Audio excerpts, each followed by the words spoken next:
कितना इस बार रखेंगे जयराम?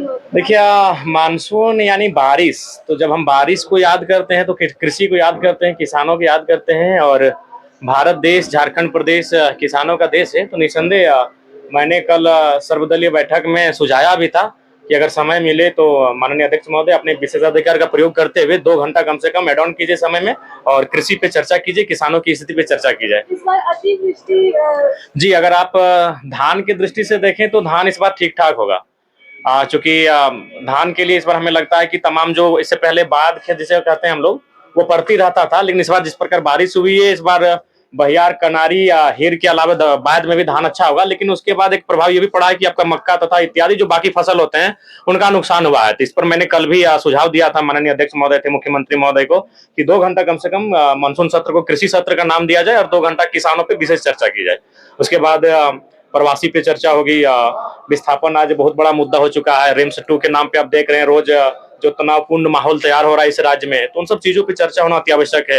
धनबाद में आप देख सकते हैं कि कोयला खनन में किस प्रकार से अवैध ओबी डंप का मामला प्रकाश में आता है, अवैध खनन का मामला प्रकाश में आता है। तो इन चीजें पर बहस बहुत आवश्यक है, और मैं अपने हिसाब से अपना जो मुझे समय अलॉटमेंट किया जाएगा उसके हिसाब से मैं विषय पे चर्चा करूंगा। रिम्स 2 को लेकर क्या रिम्स 2 बनना चाहिए? देखिए रिम्स 2 निसंदेह बनना चाहिए, लेकिन जमीन जो विवादित हो रही है उस जमीन पर चर्चा होनी चाहिए। क्योंकि भूमि अधिग्रहण अधिनियम 2013 स्पष्ट कहती है कि आप जिस जमीन का किसी योजना परियोजना के लिए अधिग्रहण करते हैं उसमें 70 से 80% रैयतों की रजामंदी होनी आवश्यक है। तो अगर रैयत रजामंदी करते हैं तो ठीक है, नहीं तो आप आसपास में बहुत सारी ऐसी जगह है जो सरकारी जमीनें हैं या फिर जीएम की ऐसी जमीनें हैं जो रैयतों का रैयतों के अधीन ना होकर सरकार के अधीन है, तो उन जमीनों पर आप चर्चा कर सकते हैं। उन जमीनों पर रिम्स 2 होना चाहिए, रिम्स 3 भी होना चाहिए। आज सबसे ज्यादा अगर बुरा स्थिति राज्य में किसी चीज का है तो स्वास्थ्य का है। क्योंकि हम लोग माननीय विधायक है तो हम लोग प्रतिदिन इन चीजों से गुजरते हैं। लोग हमारे पास आते हैं, विधायक जी मदद करिए, विधायक जी डॉक्टर को फोन कर दीजिए, विधायक जी कुछ फी माफ करवा दीजिए। ये प्रत्येक दिन कम से कम औसतन 5 से 10 समस्याएं आती हैं स्वास्थ्य संबंधी। तो निस्संदेह रिम्स 2 रिम्स 3 तक होना चाहिए, लेकिन विवाद नहीं होना चाहिए। जयराम जी, झुकाव किधर रहेगा सदन के भीतर आपका? देखिए नहीं, हम तो जनता की आवाज बनकर आए हैं। जो जनता इन 3 महीनों में मैंने जिन चीजों को देखा, सामने घटित हुई, जिन चीजों पे बात करनी चाहिए, मैं उन चीजों से सीधा बात रखूंगा। सबसे ज्यादा दुखी किस बात को लेकर हुए?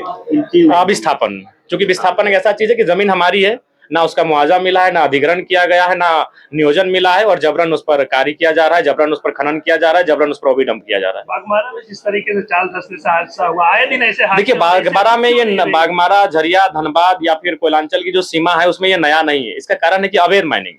तो इसके लिए कहीं ना कहीं सरकार के जो खासम लोग हैं उनका संरक्षण प्राप्त है। आप एक जिले में जहां कई आईएएस आईपीएस हैं, अगर वहां इस प्रकार का कार्य होता है और उनके जानकारी में नहीं है, ये तो हो ही नहीं सकता है। तो हमें लगता है कि इस पर मानवता का भी ध्यान रखना चाहिए। हर चीज पूंजी और मुनाफा नहीं होता है। जिस प्रकार लोगों की जानें चली जा रही हैं और उस पर कार्रवाई तक नहीं होती है, ये बहुत ही दुर्भाग्यपूर्ण है। 7 तारीख से मुखिया लोग जनप्रतिनिधि विधानसभा को घेरने आ रहे हैं। पंचायत को पैसा ही नहीं गया देता। नहीं, ये तो सच्चाई है। जैसे वो वार्ड सदस्य का जो पोस्ट है वो तो मैंने निरर्थक है, नाम का ना काम का कुछ मतलब नहीं। वार्ड सदस्य का, पंचायत समिति का भी वही हाल है। मुखिया को तो तनी मनी योजना परियोजना मिल जाता है, लेकिन पंचायत समिति की स्थिति बदतर है, जिला परिषद की स्थिति बदतर है, और वार्ड सदस्य तो बेकार, इसका तो बेकार ही चुनाव कर रहे हैं। तो सच्चाई है ये, कोई जो हम लोग भी वहीं से आते हैं।